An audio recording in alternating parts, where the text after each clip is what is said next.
cerebro. Bueno, pues esto es fundamental para todo en nuestra vida. Pero, por desgracia, uno de los grandes temores de las personas a medida que van entrando en años, sobre todo en los últimos 30 o 40 años, es que seamos víctimas del famoso alemán, como le llama la gente comúnmente. Me refiero al Alzheimer. Hay una muy buena noticia en República Dominicana con relación a este tema y en el día de hoy usted la va a conocer. Tenemos con nosotros a la doctora Patricia González Pitaluga, de Amadita, de los laboratorios Amadita, la cabeza de estos laboratorios tan importantes en nuestro país. Y viene acompañada del doctor neurólogo muy querido y conocido, sobre todo por nosotros desde hace muchísimos años, José Sillier. Gracias por estar con nosotros.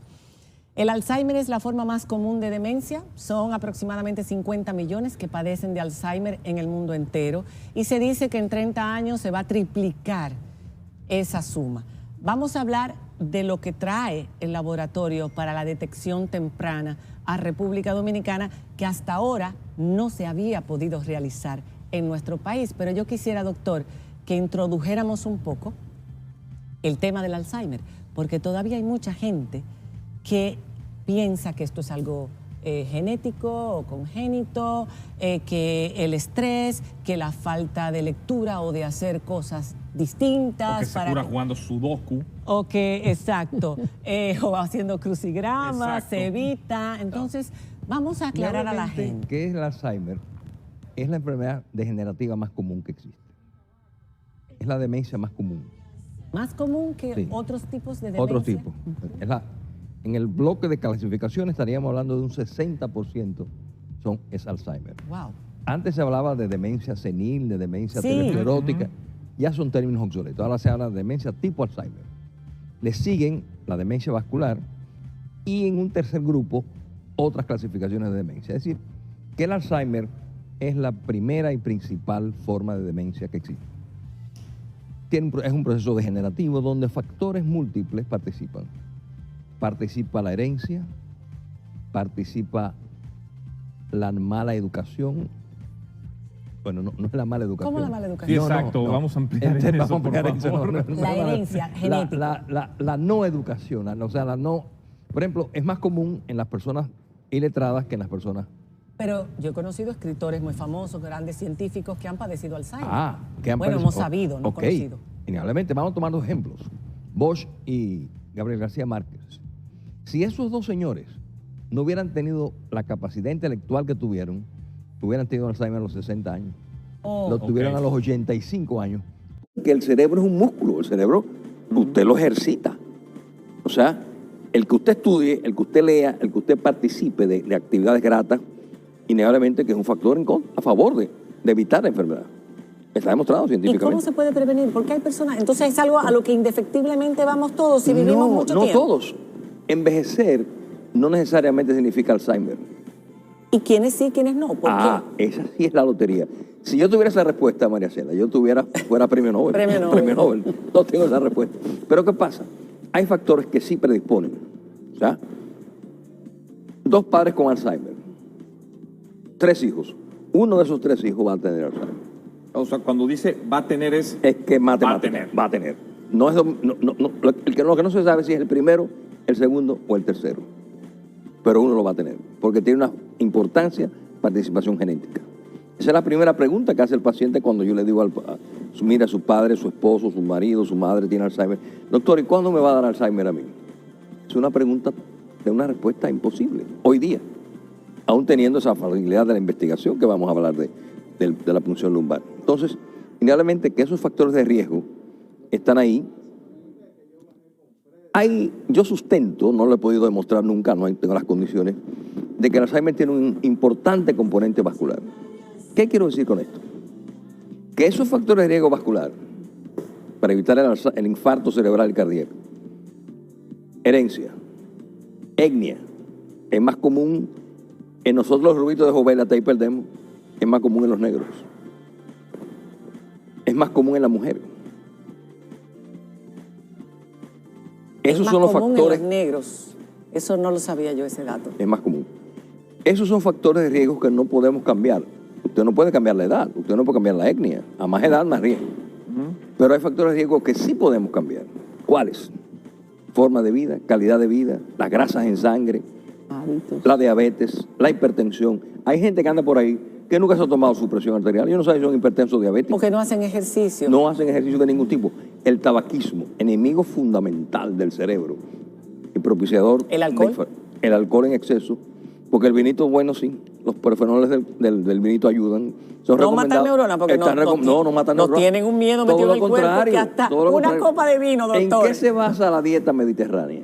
La dieta mediterránea se basa en Aceite de pocas oliva. proteínas, aceite de oliva, semillas, verduras y todo, pero también en la copa de tinto. O sea que la copa de tinto no se puede prescribir. Ok. Los excesos, como todo es malo, los excesos. Hasta el amor en exceso es malo. O sea, Si se detecta temprano, ve, adelante, Raúl. No, le iba a preguntar, hace 2 días coincidentemente, estamos hablando de un tema interesantísimo, salió un estudio Sí. del Cleveland Clinic que afirman que el Viagra puede ayudar a prevenir el Alzheimer, ¿no? Obviamente es un estudio Eso lo habrá serio, pagado Pfizer. hecho a lo largo del Subiendo. tiempo, no fue hecho con 50 personas, sino fue más bien medido a lo largo de varios pacientes y demás. bueno, eso tiene Háblenos una de explicación. ¿Qué explicación tiene eso? ¿Qué hace la Viagra? La Viagra funciona como las esclusas de Panamá, del canal de Panamá, ¿no? Circulación. Va abriendo circulación. Ajá. Al mejorar circulación, Ya. mejora perfusión de neuronas. Ya. O sea, ¿qué tengo yo, por ejemplo, ahora? Pacientes que hacen, ahora con el COVID, que han hecho derrames cerebrales, infartos cerebrales. Se le daña el cerebro porque le falta sangre al cerebro. Entonces, el cerebro es necio. El cerebro, Esos compuestos químicos de Viagra funcionan a la par, y perdón, igual y hago una pregunta que es Como hombre, compleja y como absolutamente ignorante, No, pero no. funcionan para hombres claramente y para mujeres. todavía no se ha descubierto La que pueda Viagra ser femenina. efectiva. La Viagra femenina no existe. Hubo una, pero no funcionó. No Ok. funcionó. ¿Por qué la Viagra femenina no se existe? Porque la mujer necesita complejidad. El hombre somos ¿Ah, medios en serio? animales. Sí, se dio. Doctor, esto es un programa. Son complejidades. Miren, chicos, esto es un Sí, programa sí. aparte. Ese es otro. Tema de hombres. Ese es otro. Bueno, volviendo al Alzheimer, pero no deja de ser interesante, señores. No es la Viagra, ¿eh? No, Que, es que cualquiera diría es que el el estudio lo pagó Alzheimer. Pfizer. ¿Dónde funciona la Viagra? ¿Eh? ¿Dónde funciona la Viagra? En el cerebro. Exacto. Que se expresa en otros lugares es otra cosa. Pero él lo que ha mejorado es funcionamiento vascular cerebral. Ese hombre comprando Viagra ahora. Sí, por no, tú no, tienes no, llave después por de precaución Las acciones médica, van a subir. para que contra el Alzheimer. Pfizer más dichoso que nunca. Hablábamos de lo que se acumulaba, lo que no sabemos cómo, usted lo ha dicho, o por qué, pero sí cómo, qué es lo que ocurre en el cerebro. Ya estábamos viendo unas imágenes que va reduciendo Sí, la esa atrofia. masa encefálica, las neuronas Sí. mueren, pero ¿qué es lo que se acumula? ¿En qué consisten esas placas? Se acumulan unas placas de una sustancia llamada beta-amiloide,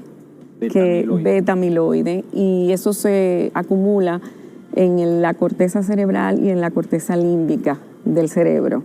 Y entonces eso sucede y a la par el cerebro actúa cuando ese depósito se hace como un proceso inflamatorio y entonces como que se expande eso y el cerebro se empiezan a formar unas neurofibrillas de proteínas entramadas y esas son parte de las proteínas que se pueden medir en la prueba, igual que el beta-amiloide.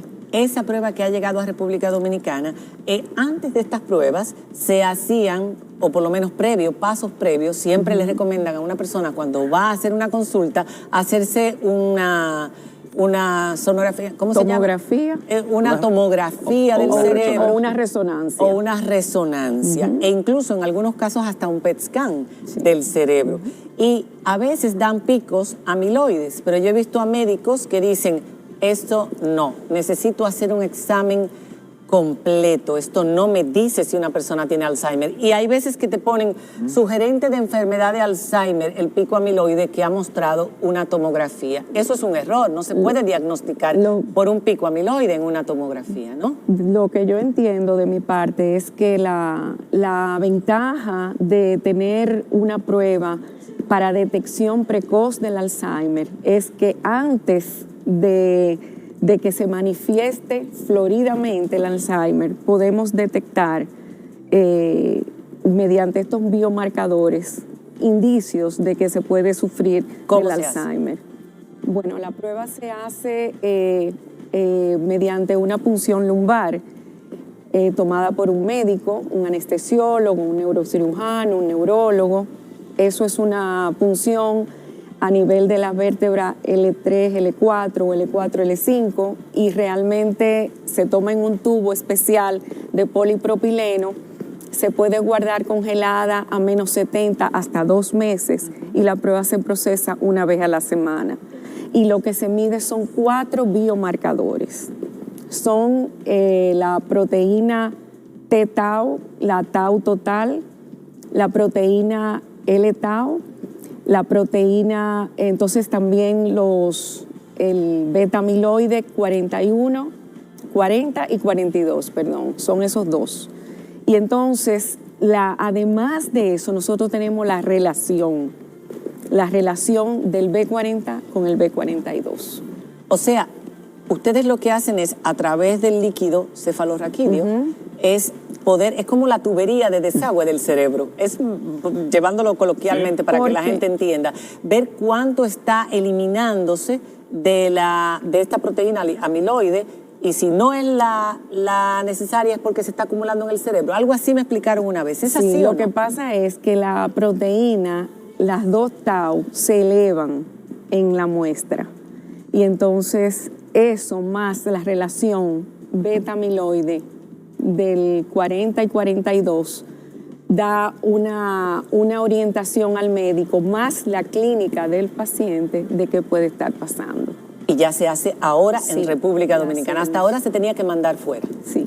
Yo encuentro fascinante que ya se haya dado ese paso y que se tenga ya aquí en República Dominicana, porque es un problema que les quería preguntar. Esto es un problema, se sabe que el Alzheimer es una enfermedad que, además de que afecta a uno, sobre todo a la familia. Exacto. Ustedes han visto N cantidad de casos. ¿Qué recomendaciones le dan a la familia o procurar ayuda? ¿Cuál sería el primer paso cuando se le detecta a un pariente, mamá, papá, abuelo, que tiene Alzheimer? Como familiar, ¿qué es lo primero que ustedes le recomiendan? Y le pregunto a los expertos que han manejado este caso, porque psicólogos, psiquiatras podrán dar toda su recomendación, pero ustedes que están en la trinchera, ¿qué recomiendan? Lo primero es entender que es una enfermedad progresiva, que no tenemos cura para ella. No va a mejorar. No. Tenemos el manejo para que la caída, en vez de ser caída libre, sea una caída escalonada. ¿Y pueda durar más tiempo? Claro, yo tengo pacientes con 5, 6, 7, 8 años haciendo vida normal con la enfermedad de Alzheimer. Con medicamentos. Con la medicación. Y lo saben. Y lo saben, no, porque el paciente tiene que participar de ella. Okay. Porque si usted le dice al paciente que está tomando 3 o 4 medicinas, generalmente es un paciente de la tercera edad, hipertenso, diabético, etcétera, colesterol en sangre, o sea, que él está tomando una farmacita. ¿Sí? Y usted le agrega 2 medicamentos, oye, ¿y para qué yo tengo que tomar tanta medicina? Exacto. Entonces, que yo quiero mejorarme. Entonces, va la parte de concientización. De hecho, mañana me llevan el manual para el cuidador del Alzheimer. Se puede hacer un programa muy bonito con esto. Una vez tuvimos ese tema aquí también. Vamos a tratarlo es porque, precioso. ¿qué pasa? Esta enfermedad, como es tan dramática, es dolorosa, la sufre el paciente, la padece el paciente, pero la sufren los familiares. Los cuidadores o el cuidador. Entonces hay el síndrome del cuidador. Ese síndrome del cuidador es peor. Porque en toda la familia hay 3 personajes. La hija buena, que asume todo. O el hijo bueno. O el hijo bueno. El segundo intermedio, que da 2 pesos y exige. Y un tercero que no da ni los buenos días. Pero va a exigir. ¿Y por qué no hicieron? ¿Por qué pasó? ¿Por qué no se lo llevaron al doctor Silvia con tiempo? ¿Por qué no? Así es. Entonces, esa es la dinámica compleja. Ahora que usted habla de llevarlo con tiempo, y para terminar, este diagnóstico permite una detección temprana, pero es muy confuso al principio poder darse cuenta si una persona realmente necesita chequearse. Porque los olvidos son frecuentes después de cierta edad, es normal. Ahora con el COVID se han incrementado. Ya usted me decía en la pausa que la gente está mejorando, sobre todo los más jóvenes, cuando han tenido esos olvidos. Pero mucha gente tiene miedo de que yo no esté ocupándome de algo que puedo atajar, como decimos en buen dominicano, porque simplemente creo que es por la edad, que eso le pasa a todo el mundo. Es lo primero que te dice, pero eso me pasa a mí, eso le pasa a todo el mundo, no te preocupes. ¿Qué es ¿En qué momento debemos ir para que realmente este tipo de pruebas pueda prolongar nuestra salud lo más posible? Mientras más temprano, mejor. Pero, ¿Qué es temprano? ¿Cuándo? ¿Qué señal? Hay señales que identifican el Alzheimer. Por ejemplo, el tema de la memoria, o sea, se te olvidan las cosas, se te trastocan los Si se te olvida el nombre de un nieto. Tres detalles. Esta muchacha, hombre, graciosa, que ganó Ay, doctor, Miss pero Mundo. eso lo hacemos Sí, todo. ya. Doctor, no diga eso, que todos vamos directo a la... Ay, Dios. Esa fascia nominal es importante. Va manejando. cambios en el Pa, humor. y ¿A dónde iba? ahí va. Se me olvidó a dónde iba. ¿Dónde iba? Se me olvidó el nombre de mi nieto. Se me olvidó una Tú le palabra dices que... 20 nombres al nieto, pero no le dices pues, Juan. Entonces, eso, después de los 60 años, Ok. es obligatorio una evaluación. Porque Como esto para- es premonición de lo que llama el déficit cognitivo leve, Pero que es el para- primer paso. Para una prueba como esta, Claro, porque lo que tenemos que hacer es un conjunto. La prueba Es no- indolora. No, pero la prueba no hay que tenerle miedo, realmente. O sea, es importante destacar que nosotros como país, en Latinoamérica, solamente en Brasil se hace la prueba y nosotros somos el segundo país latinoamericano en hacer la Gran prueba. bueno. De verdad. Eso sí que merece un aplauso. Y es indolora. No, y cuando uno va a dar a luz, uno le pone su epidural. epidural Sí, y eso duele realmente, bueno, todos los médicos, si tú te pones en manos de buenos médicos que te tomen la muestra, no hay problema, o sea que no es nada tampoco traumático. Yo voy la semana que viene. Muchas gracias por haber estado con nosotros. Gracias en por la serio, invitación, En serio, porque yo me he hecho todo. Yo me he hecho desde tomografía hasta PET scan cerebral. Paso por mi oficina primero. El para- COVID me dejó mala. Ok, doctor, muchas Bueno, gracias. muchas gracias, Gracias por María. haber estado con nosotros. Hacemos una pausa y cuando regresemos, dos hermanos, Fermín Ceballos, artistas, pero tremendos artistas. Usted los va a conocer aquí, en esta noche, María. Ya volvemos.